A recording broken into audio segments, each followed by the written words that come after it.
Black codes were Jim Crow laws passed in the South that restricted the rights of African American people. They were designed to limit the rights of Black American people and make sure that they were available for cheap labor.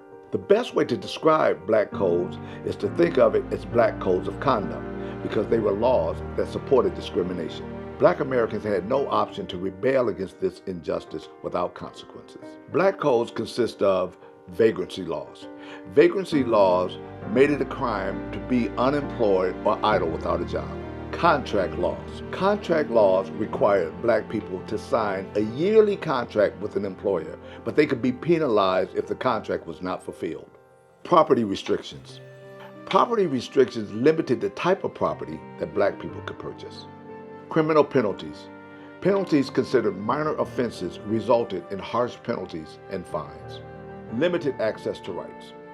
Limited access to rights denied black people the right to vote, serve on jurors, testify against white people, or to obtain a job without a previous employer's signature.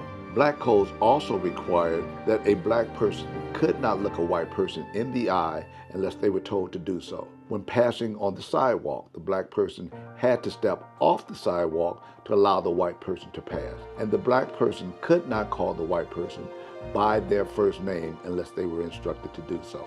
To give you an idea about black codes, I'm going to share with you my own personal story. In the early 1960s, I was approximately 8 years old. My sister was maybe 9 years old. We went to visit my grandmother down in the state of Tennessee. While we were down there, my mother, my sister, and I accompanied my grandmother to the local store so that she could cash a check. This store served multiple functions. It was a general store, it was a bank, and it was the bus station. While in line to cash her check, a white person walked in.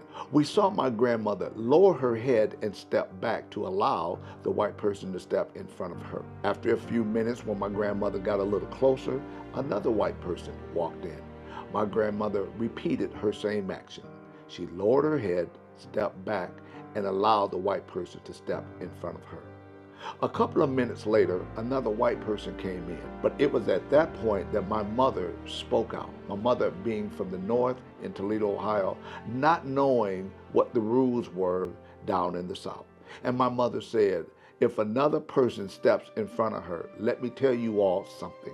Her money is just as good as anybody else's that's in here. Suddenly, a small murmuring began. With the murmuring, small crowds began to gather. The murmur got louder and the crowd got larger.